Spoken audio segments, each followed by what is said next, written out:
Chair Danner, I'll just let you know, I'll pull the screen down roughly at 1 o'clock and then you can get started. We've got what looks to me a healthy quorum on screen. So when I pull it down, it's over to you.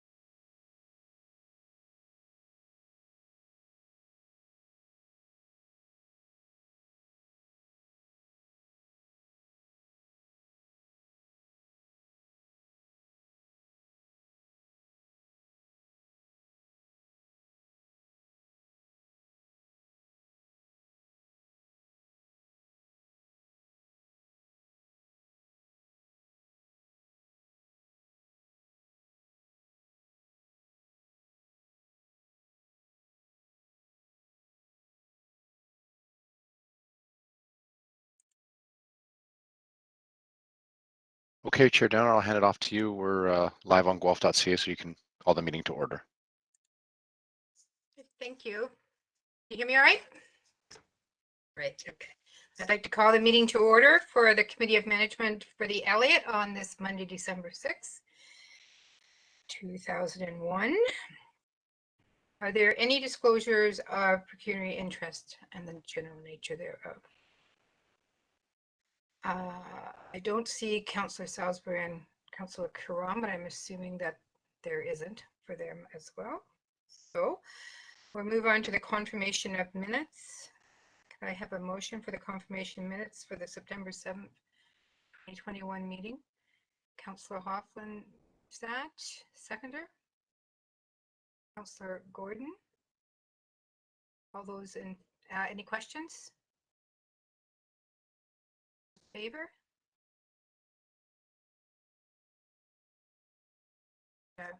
Councillor Gordon, I don't see your hand, but I assume that was unanimous. Great, thank you. So we have the consent agenda. We have two items on the consent agenda. The first one is the, our usual quarterly report. And Michelle, CEO Parker is here to, do you have any comments before we table the report? Michelle? Chair Danner, we're just going to bring Ms. Carker in at this point. Just give us one moment. Okay.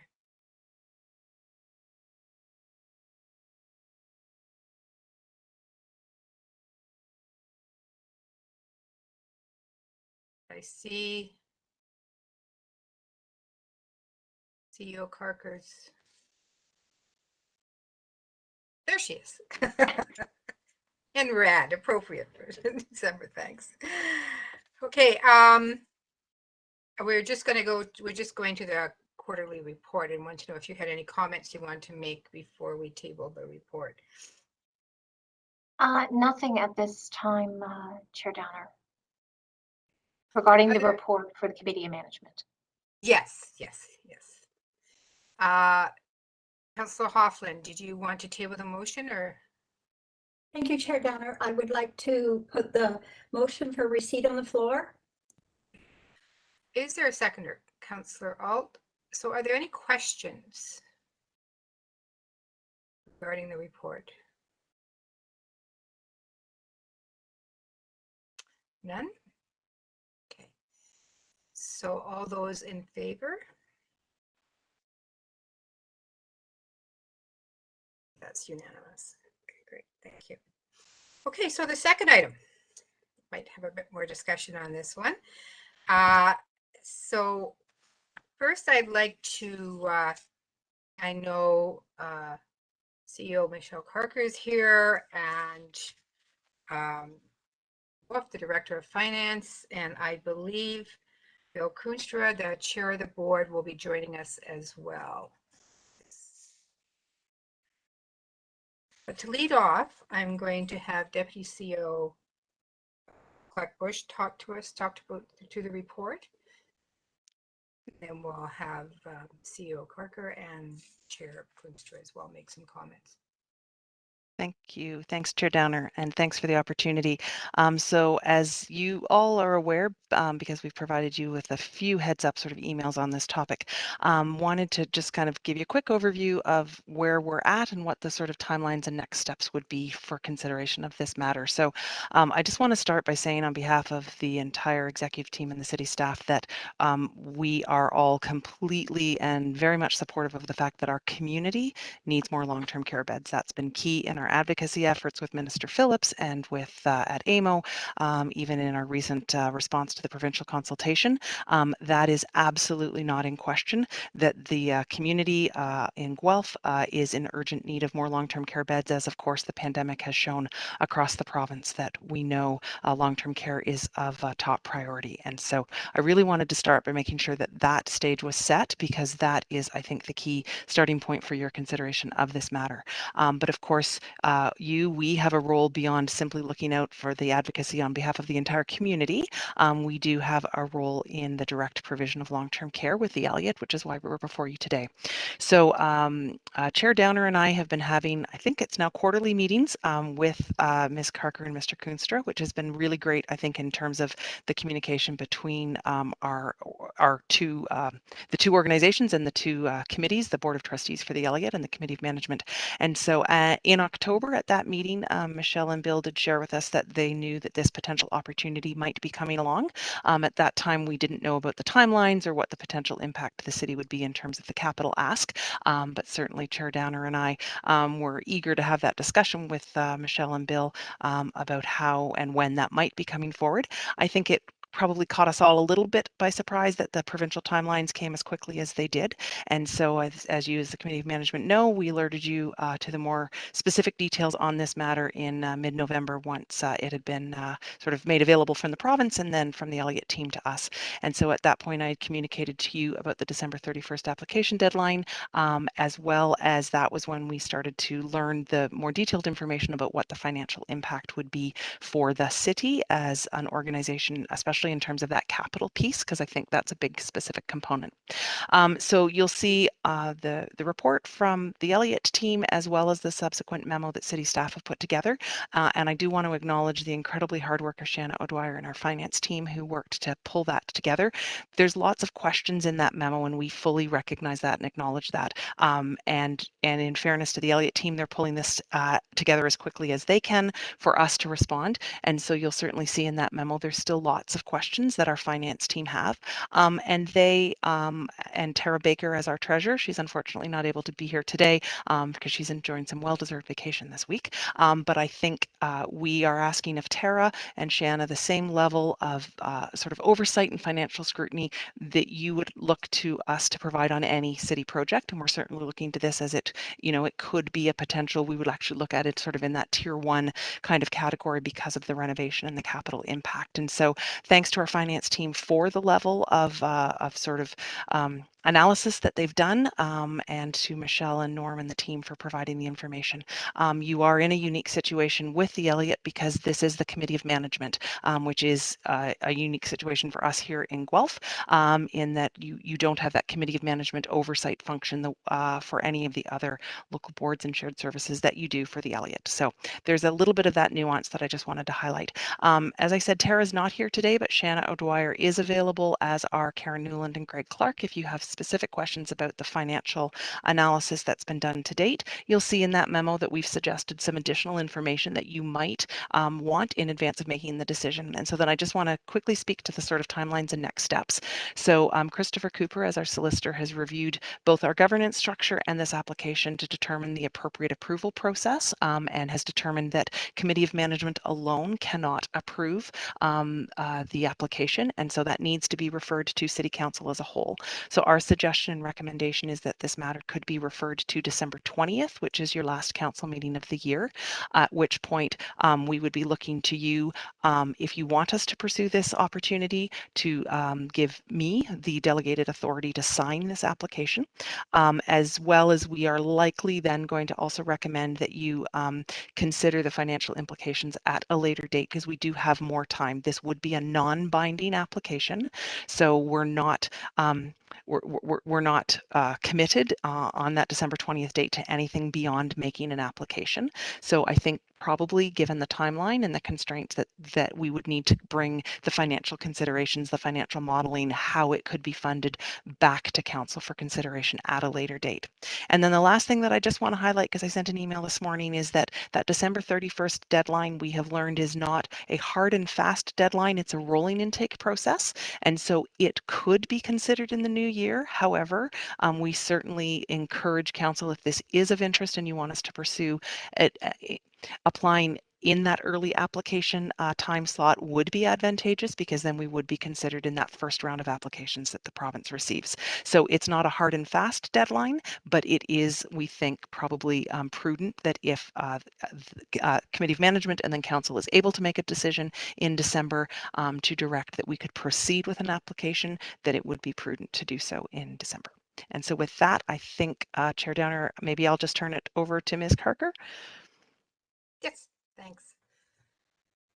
Great, thank you very much, Colleen. And just a note for clerks, I know Bill Kernstra sent me an email. He's trying to get in, so hopefully he's able to get in soon. So thank you.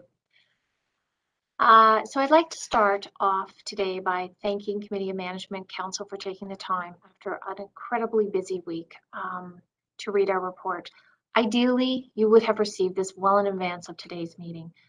We recognize the timing of this report and this application increased the number of long-term care beds at the Elliott is less than ideal and is certainly not aligned with the process you just went through this fall.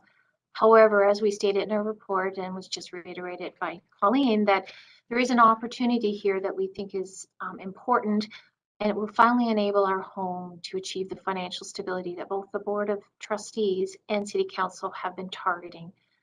There have been enormous budgetary pressures placed upon council, and we'd like to thank council for their ongoing support over the past years. We as a home have had great success in keeping our residents safe because of the work of our staff, but also your ongoing commitment to our home. Further, we'd like to thank you for your approval of our budget for the next 2 years. Joining me today, as mentioned already, is Norm Wolf, Director of Finance and Operations, and hopefully Bill Kernstra, Chair of the Board of Trustees. Well, you've all received the report along with the city staff report. I'd like to take you just through a brief synopsis of how we got here today. As Colleen mentioned, we had discussions in October, but prior to that, our Board of Trustees spent the summer going through a number of strategic planning sessions. While Bill will highlight that a bit more detail, what that quickly became clear is the path forward would require us to find the financial stability within our long-term care home. What we realized is that we needed to have a minimum of 96 to 97 beds, and that was key to getting to that break-even point. Knowing this was a critical component of our strategy, we flagged that for city staff, and as Colleen mentioned, we did have one of our quarterly meetings to discuss this opportunity and this strategy. At that time, the plan was for myself and the team to come to the Committee of Management in December to actually go through that strategy. However, as we mentioned, that didn't exactly occur as we planned. The announcement in late October threw all of us by surprise, and it was much earlier than was anticipated. I immediately flagged those information sessions and notified staff that we would be attending them. Once the application was available during the beginning of November, our team quickly got together and moved forward to determine the feasibility of what the province was expecting. And when I say team, I acknowledge that most of this work fell upon Norm and I. With a 3-person finance department and only 1 person who could do this analysis, we had to shift many of our other priorities in order to complete this work. Upon review of the initial analysis for 96 beds, Norm and I strategized what additional efficiencies could be gained if we added more beds.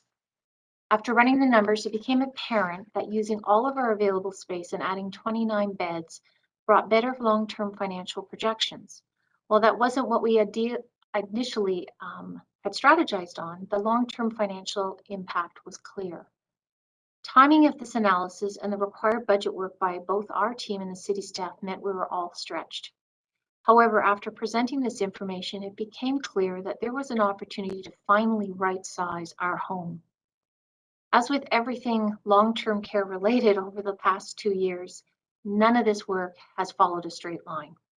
In a perfect scenario, we would have been providing committee and management today with our board's approved strategy document, which was just approved on Thursday evening, December 2nd, and we'd be beginning those conversations of why this is a strategically important direction for the Elliott as well as the broader community. There are many questions that we may not have all the answers to, as this non-binding application is just the first of many steps that will need to be completed. We've provided cost estimates of these plans, which the ministry recognizes are always preliminary. And just like many of the city's own capital projects, there's always an initial estimate, which can change until a formal RFP and tendering process begins. The province announced last week of a new not-for-profit loan guarantee program. However, there are no specific details available yet, and they likely won't be available until well into the new year. However, we acknowledge that this is an incredibly positive news and a step forward for our sector. Further capital planning and developmental grants are finalized once the ministry approves our application. Michelle? Lastly, I want to emphasize that this plan was supported by our Board of Trustees last Thursday evening as well. I'd like to hand it over briefly to Bill if he is able to get on, Councillor Downer. Chair Downer and Ms. Carker, we do have Mr. Koornstra connected via telephones. He's had some technical difficulty joining through WebEx, but we have him on the telephone. So Chair Downer, you should be able to call out and he should be available. Hi. Mr. Koornstra, are you there? I am. Sorry about the mix-up. I had a lot of trouble getting in today. Sorry. Problem. So would you like to add a few words from the perspective of the board as chair? Yeah. So, yeah, I think I'd add a couple of things. So our strategic planning process started a little over a year ago, and it sort of culminated earlier this fall. And there were sort of 4 things that we ended up coming to agreement on in terms of the board moving forward. One was to expand and financially strengthen our long-term care facilities.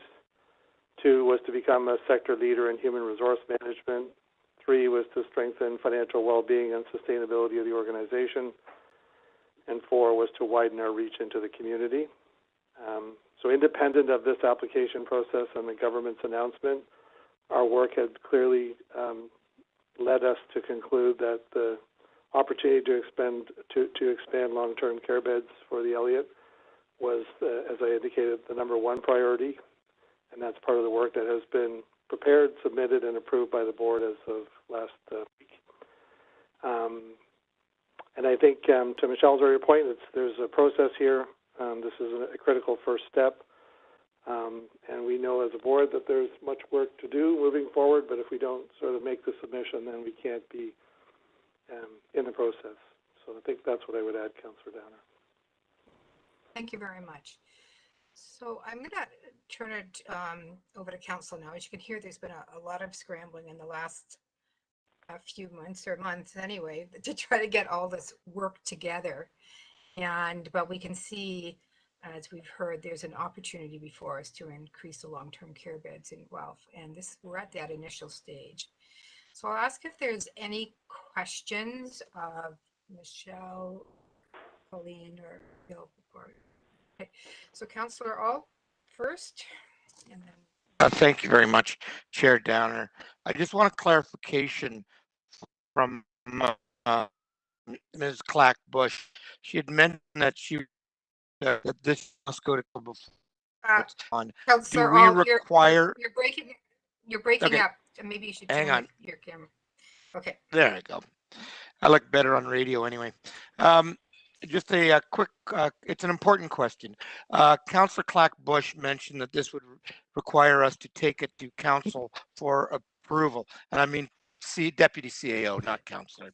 The question I've got is, does this require a double approval or just a referral? It seems to me that she was implying it needed a double approval, one from the Board of Management and one from council. So we would have to do it twice. Am I correct in that? Through the chair to Councillor Ault, and yes, if you saw me shake my head fast enough, Councillor Clack-Bush is not ever. I stick with DCAO. So no, it is in conversation with Mr. Cooper. We wanted to make sure that we navigated this as seamlessly as possible, and so we're looking to the Committee of Management to refer it on to Council, which would we're not asking you to approve it, but simply make a decision if you want to refer it on.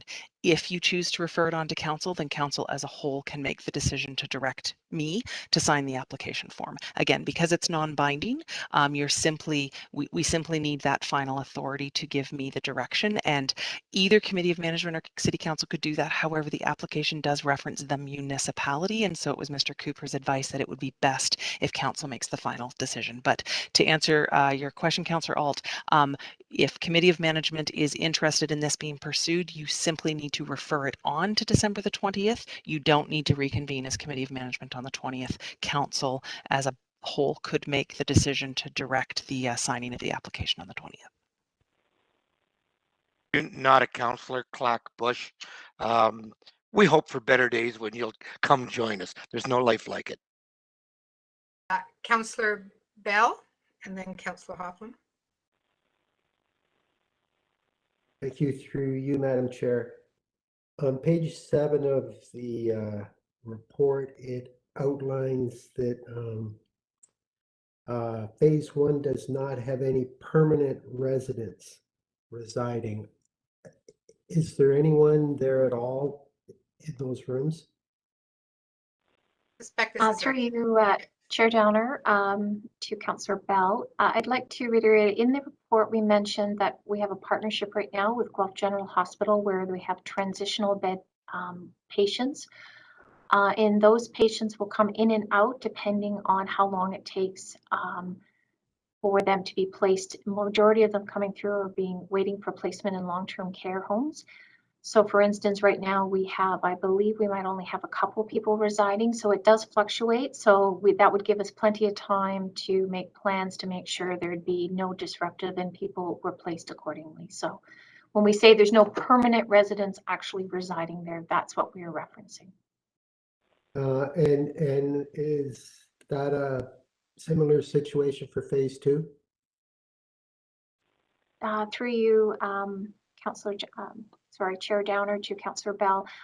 There are some individuals residing there, so the timing of the approval, that's why we broke it up into phases, would allow us to make sure those individuals either were moved to other areas of our building and or may have been transferred to long-term care or may have left the home for other reasons. So that does allows us to phase through and appropriately place people so nobody would be displaced. Thank you. Councillor Hoffman and then Councillor Gordon. Thank you, Chair Downer. So I don't have a question, but if it's appropriate, I would like to put the suggested motions on page 28 of 29 on the floor. And I have already worked with clerks. In fact, Mr. O'Brien has them prepared to put on the screen. Okay. I think we can still ask, councillors can still ask their questions, but I think it would be. I believe Councillor Alt is seconding this. Yes. Thanks, Councillor Alt and Councillor Hoffman. I'll pull them up now, Chair Downer, if you're comfortable with that. Okay. While Mr. O'Brien is doing that, if I could just comment on why I think this is important. Yes, go ahead. So I know the timelines have been rushed and there needs to be more work completed, but I believe that this is a promising opportunity for the Elliott to fill an immediate need in our community, and to not move forward with a non-binding application would be a missed opportunity. Okay. Thank you. Councillor Gordon, you had a question? Yes, thank you, Chair Downer. I think it was partially answered there, but when Ms. Clack-Bush sent us a note, and she referred to it today too, that December 31st doesn't turn out to be a hard stop. so it could be later. Are there any advantages at all in doing that? Because it looks like, I feel like there's a will here to move forward as soon as possible. I'm just checking in on that. Through Chair Downer, if I could start by simply saying that I think we've done as much of the legwork as we can at this point, and so I don't think that there's anything from a city staff point of view that would suggest that you should wait longer than December 31st. And certainly, based on what we understand from the ministry, they are going to look to those early applications, a first round, and so we think that it would be advantageous. We would hate to not apply and then find out that all 30,000 beds have been allocated. Simply, I just wanted to alert you to the fact that if for whatever reason you didn't feel you had enough information, it wasn't a hard deadline. We could apply in January or February, and we'd just simply be taking our chances that the province was going to still consider, because it is a rolling intake. So I don't know, Ms. Carker, if you have anything further, if you disagree with anything that I've said there, but I think it would be our recommendation to proceed if you're comfortable in time for that December 31st early deadline. But I'll turn it to Ms. Carker to see what she thinks. Thank you very much, Deputy Clackbush. No, there's nothing further I'd add otherwise other than the ministry did say they strongly recommend that we apply in the early round. There would be other opportunities. I guess if there weren't a lot of applicants, there might be additional opportunities, but that they can't say one way or the other, and they're assessing the applications as they are received. So they're not waiting till December 31st, they're actually assessing them as soon as they come in. Very helpful, thanks. And so I don't have to come back on, I certainly support these motions. Councillor Goller.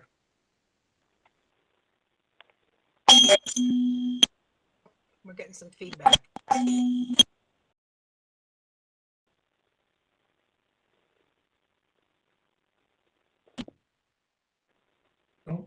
Can you hear me okay? Yeah. Yes. Okay, great.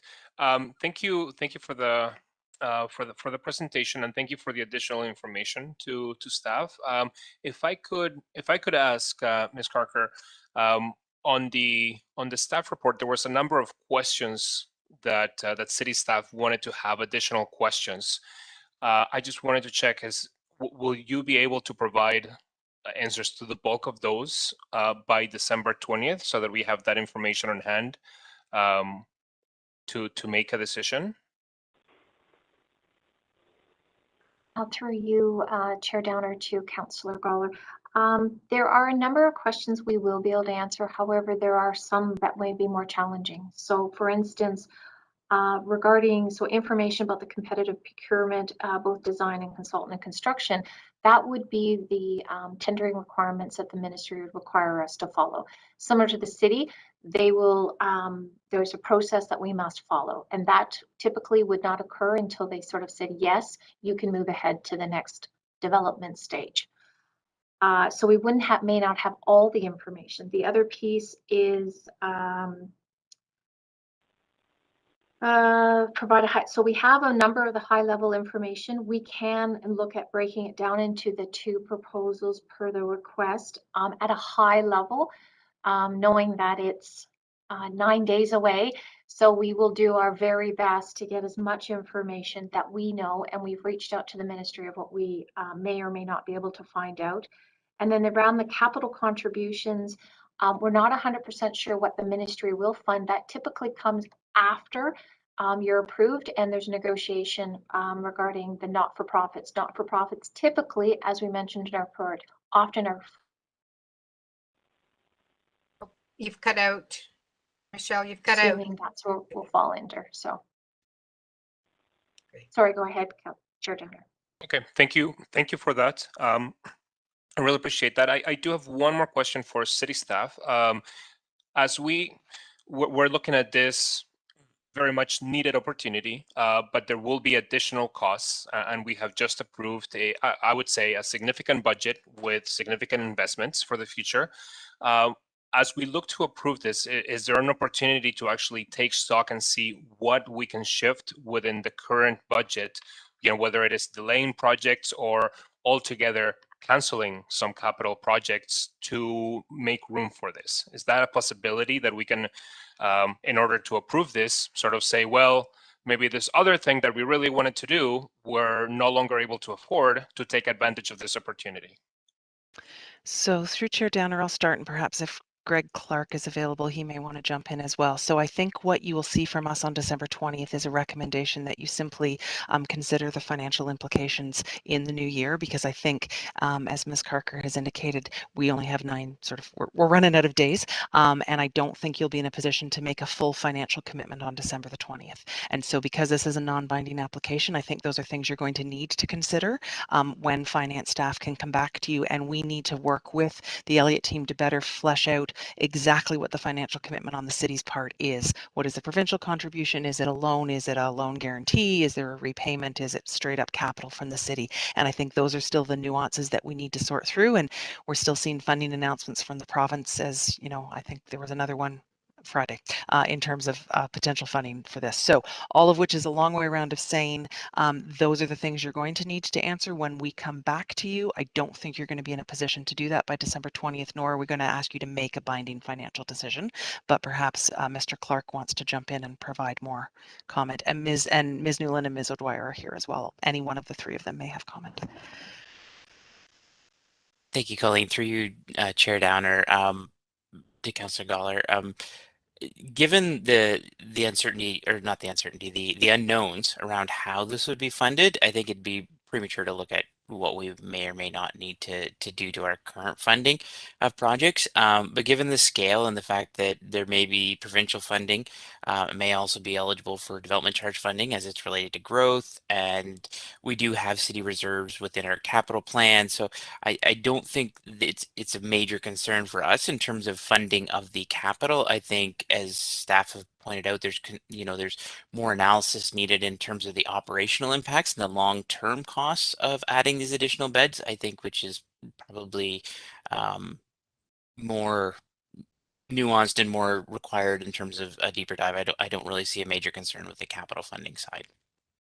Okay, thank you for that. I really appreciate hearing that staff is not concerned about the funding for this, and I look forward to supporting this motion and seeing what comes back on the 20th. Thank you. Thank you, Councillor Goller. Councillor O'Rourke?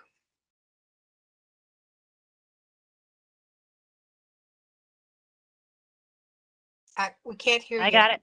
Thank you, Chair Downer. I had a couple of questions. Just to be clear, through you to DCO Clackbush or Ms. Carker. So we, on December 20th, would really have three options, right? One is to do nothing and not add any more beds, even if there have been no more beds in the city since 2008. We could move forward with an application for 11 beds, which gets the Elliott to a break even, or we could move forward with an application for two phases, one that meets the 11 beds, and then in a phase 2 adds 18. Is that correct? So I'd rather we have a bit of the conversation today so that we are in that right headspace on the 20th. So is that correct? We really have three options. Through Chair Downer, yes, absolutely. And one of the reasons why we're suggesting, unfortunately, for the Elliott team to have both applications for either the 11 or the 29 ready is because we're literally going to have to sign the application that evening. And so we are going to, in essence, have to prepare, they're going to have to prepare both. But those are the three options available to you. I suppose we were also looking to get a bit of a flavor today, because if there isn't a desire on the part of Committee of Management to even consider this, that would be helpful to know, because there's a bulk of work ahead of the team in the next 2 weeks. But you know, we were kind of wanting to gauge the conversation today so that Ms. Carker and her team can know what to bring back. But yes, we're sort of looking to you to give that direction on the 20th. Don't take no action, apply for 11 or apply for 29. Well, and I think if we say take no action, you'll know that today, but that's not my position, to be sure. So then I had a couple questions regarding the two-phase option. Okay. There is a statement in the staff report that says it's reasonable to assume there will be an operating deficit in 2026 and beyond under that two-phase model. And I'm wondering if Mr. Wolf could respond to that. And just provide us with a longer time horizon. Why does it look that way? So thank you, and through you, Chair Downer, to Councillor O'Rourke.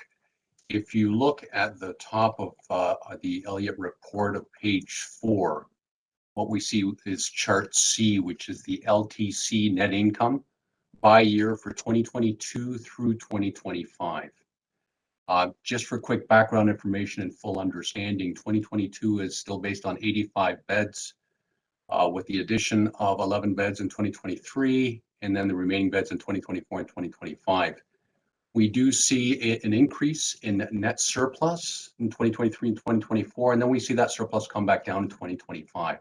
There are several separate issues that are creating that, we'll call it a reduction from 293,000 to 35,600 in 2025.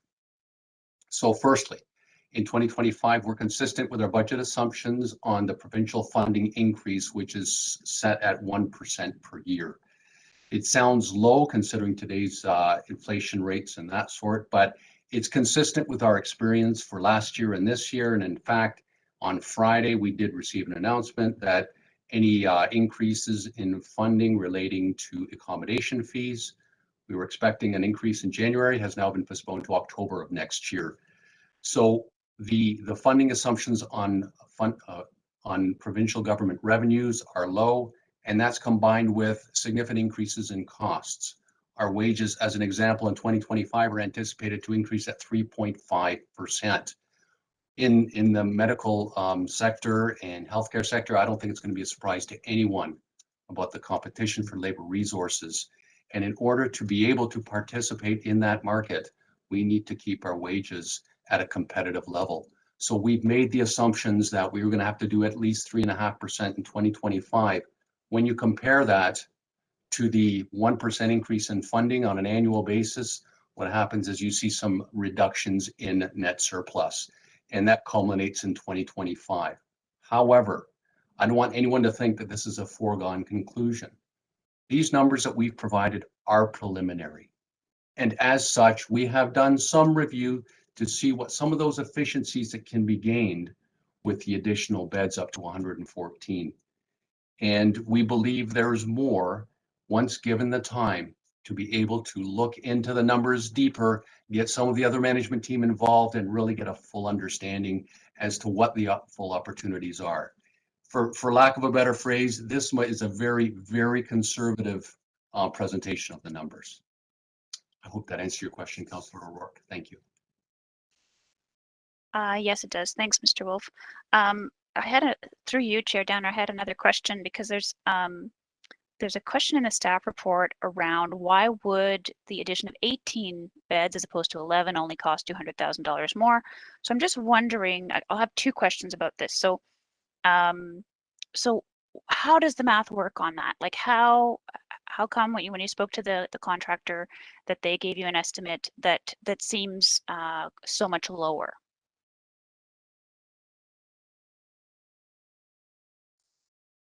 Through you, Chair Downer, to Councillor O'Rourke, I can jump in, and if there's any other financial pieces, Norm can jump in with further reflection. So we asked for preliminary budget numbers on what it would cost to do the whole operation, as well as just what we're calling the 11-bed Plan A.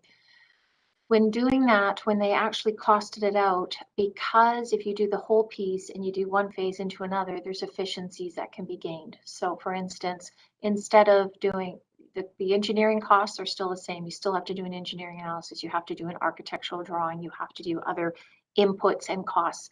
If you actually do it all at once, there is efficiencies, meaning one following the other. You only do one plan. However, by breaking it up, you still have to pay the same amount of architectural, engineering, and other costs related. Like the building permits are still the same for 11-bed as they would be for the 29, even though these are consecutive. So they go one after the other, and then there's the efficiencies, which is why there is a slight reduction. However, I did reach out today just to confirm that those were the correct assumptions, and I have a conversation this afternoon, so I can definitely confirm that on the 20th, but that is why there's a savings and a reduced cost. Thank you. Through you to Ms. Carker, Mr. Wolf, through Chair Downer, I'm just wondering, do you have a sense of what the long-term cost might be of delaying that phase 2 beyond 2023? So you've talked about the efficiencies of doing the phases in succession because you get the engineering drawings, all the work happens kind of in one shot. What are the additional costs if if we go with 11 and then we wait and then we apply again and then we do 18 later? Do we know? So through you, Chair Downer, to Councillor O'Rourke. At this point in time, what we do know, one is we're not sure when there'll be another ask. While they're never definitive, they have alluded to the fact that, especially with an upcoming provincial election, we're not sure if they will continue expanding long-term care beds. We assume they will be, but it may be delayed. So there is a cost to waiting. Like every infrastructure project, costs will continue to grow and increase if we do wait. We'll have to start that process all over again in the future if we did decide to do the second phase 2-3 years down. We'll have to have it requoted. We'll have to look at that as well. So I'm assuming the costs, and again, it's an assumption at this point in time that we'll have to have new costs associated with that. So that's Okay. at this point in time, because there's a lot of unknowns, but I hope that helps a bit. Okay, that does help. And then Chair Downer, I just have one last question for Mr. Koonstra, who's joining us. As chair of the board, I'm just wondering if you would like to speak about the strategy for the financial sustainability of the long-term care portion of the Elliott and why the bed expansion is included in the strat plan. Yeah, through you, Councillor Downer, and to Councillor O'Rourke. The conversation we've been having for the last 18 months has been at the size of the long-term care operation by itself, the number of beds. It doesn't create the efficiency, and the magical number is, I think, 96 or 97 beds.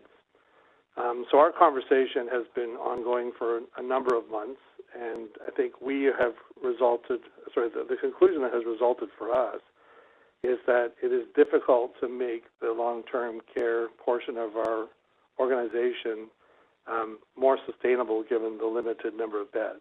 And we've tried a number of things. We're going to have more operating pressure, and Norm talked about it earlier in terms of salaries and the like. There's a strong competitive market for labor. We're going to have to be paying more. And for us right now, the conversation has really drifted towards the conclusion that we've come up with, which is we have to make the long-term care component of the Elliott self-sustaining, and it needs to be larger in order to be able to do so. And we've tried a number of things. We've tried it on the cost side. We've tried other revenue sources. We have tried a number of things, and we continuously keep coming back to the same conclusion, which is that the size of the long-term care operations isn't large enough to be self-sustaining moving forward. So, does that help, Councillor O'Rourke? It does, thank you. And through you, Chair Downer, just to Ms. Clackbush, or perhaps to Ms. O'Dwyer. So the staff report raises some issues around the fact that this is not necessarily growth, but it would be an expansion, likely because we're at too few beds to begin with, unfortunately. But I'm just wondering if you can confirm for me that, the police station, 55% of that was funded through tax. The library, just the planning alone, 76% is funded by tax. And the public health building, our share of that was 44% funded by tax. So are we looking at the Elliott's pretty modest $3 million ask? Are we looking at that through a new lens? Because we have contributed capital dollars to build from other agencies, boards, and commissions. And I'm just wondering why the presentation this way. So through Chair Downer, I don't know if Ms. O'Dwyer or Mr. Clark wants to comment, because certainly they are far more knowledgeable on DCs and what is eligible. I think where we're in a different relationship with the Elliott in that we opted to enter into this relationship. We previously had an arrangement with a different long-term care facility, and so we've entered into a different kind of relationship than we have with, for example, police or library, where those are always and have always been solely city sort of overseen entities. But in terms of the actual question about the DCs and the ratios, I don't know if somebody from finance wants to jump in because they're by far better suited to answer that. I can address that, Colleen, through Thanks, Chair Greg. Downer, to Councillor O'Rourke. In terms of long-term care, it's a little, it's similar in some ways to the health unit, but a little bit more nuanced in that we're only responsible for a portion of the Elliott's operations, as opposed to in the health unit's case where each different municipalities were assigned a particular portion of the overall health unit. So municipalities support the entire thing. So there's a little bit difference in that nuance. And then the library and police were like, as DCO Clack mentioned, we're 100% responsible for theirs. So, you know, that's our relationship there. In terms of this capital investment, I think part of what we're trying to address is that until we see the fulsome presentation of it and put it through a rigorous DC review, we wouldn't be able to articulate how much is payable from growth and then what the city's balance would be. I do agree it's a modest amount compared to some of the other investments we make, but it's also relative to our level of investment in their overall operating and an investment in our responsibility for long-term care. So I think it's really just a factor of finance wanting to make sure we have a full understanding of what we're investing in. And really, like I said earlier, while the capital might be modest in terms of an upfront investment, it's the longer term operating and the cost structure around that and how that sets us up for future operating budget discussions. And there's, I think, highlighted in here as well, you know, ongoing infrastructure renewal as we renew the existing facility and those types of investments and where those are going. So we just want to make sure that eyes wide open, that council understands fully what what's being proposed and what we'd be entering into going forward. Great, thanks very much. So not precedent setting, but you just want some more detail, right? Exactly. Thank you, Chair Downer. Okay, thank you. Mayor Guthrie, I believe you had some questions. Thank you, and through you, Chair. You know, I just wanted, if it would be okay, I don't know if people saw me on the screen doing this when Councillor Goller was asking a question. It's because the answer that was being given to Councillor Goller about where the funding was coming from, Michelle, unfortunately, her audio cut out. So I was like, oh, could you repeat that? So I was just wondering, you were where you got cut off. Was if the funding from, you were talking about the funding from the provincial government, and then you said something about and nonprofits get funding, and then you cut off. So I was just wondering if, through you, Chair, Michelle, would mind saying that again so I could hear the answer. Through you, Chair Downer, to Mayor Guthrie, thank you. And I apologize. Sometimes we hit the unstable internet phase of our calls. What I was mentioning is that we wouldn't know the answer. We typically, as not-for-profits, would receive full funding. However, that is up to the province to actually decide that. So we actually won't know that until they actually send that back. They always have a range between 60 and 100%, but typically that's where it's landed. That's why the report says we're hoping for that. However, there's always the possibility it could be less than that, and that's up to the province to determine if we get approval. So unfortunately, that's the best answer we can provide at this point in time. So I trust that helps, Mayor Guthrie. Well, it does, because I heard it. So that's great. Thank you. I guess to city staff then, and this is my last question, Chair Downer, is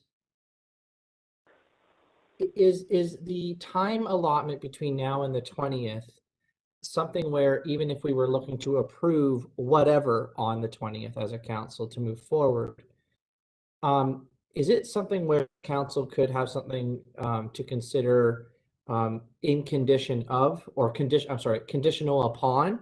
So we are, we've done it before where it's in principle or conditional upon more information. Could those types of things also be looked at between now and the 20th as we're getting more details from the Elliott, from the province, through your own due diligence internally? If that seemed to be required, would that be something that staff would also consider bringing forward to council for recommendation? Through Chair Downer to the Mayor, I think what you have to do on the 20th is direct approve my signature, and you can't do that conditionally. If you're approving me signing the application, you're approving that, Yep. but it will be a non-binding application, and we'll specify that in the motion that we're only entering into it if it is non-binding. We certainly, and we started with draft language in terms of what motions you can consider on the 20th, and it will likely be something along the lines of directing staff to sign a non-binding application for X number of beds, Yeah. and that staff report back under a specified time frame on the financial modeling. And again, we'll work on the wording on that. But we won't be asking you on the 20th to make any decisions on the financial commitments because we think that that would be premature. I think we all collectively need more time, and we also need to hear back from the province. And so I think that you will have the conditional enough through the non-binding application that we will not be committed to anything beyond simply applying. Okay. May I make a quick comment, Chair Downer? Yes. Yep. Thank you. So just very quick comment is I just want to echo, I think, for me, what Deputy CAO Clackbush said off the top. There's a commitment to try to get more beds. That's not that. I mean, there's heads nodding all over the place here, for sure on that, and I echo that too. But I also want to echo, Greg's from our finance department, looking at making sure that as we jump into whatever the type of the commitment is, that we have an eyes wide open moment as well. And that's just good governance. That's just good oversight as well.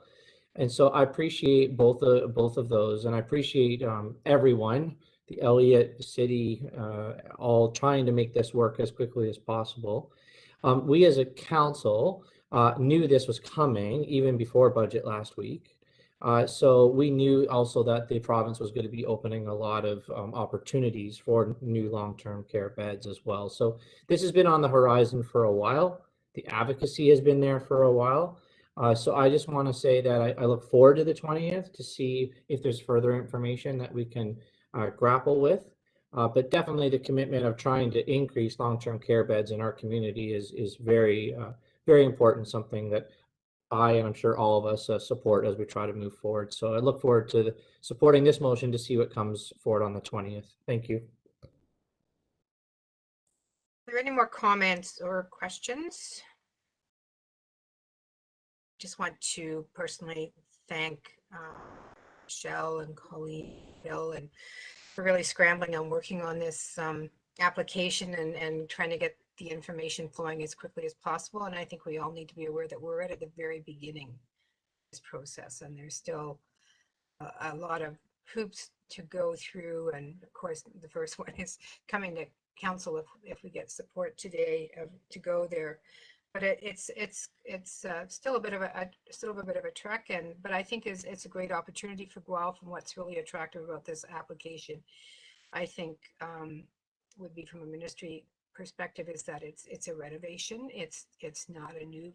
We're not adding on to the building, and so it's a quicker turnaround for those beds. Would come on quicker than a new bed. So could I have motions on the floor and those in favor? It's unanimous. So I won't ask for any. Thank you. Oh, great. Thank you. So we'll look forward to those reports and the extra information on the 20th.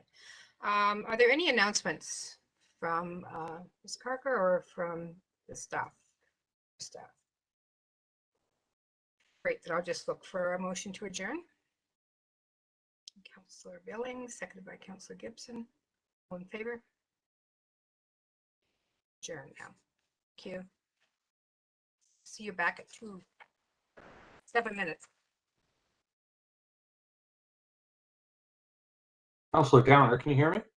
Yes.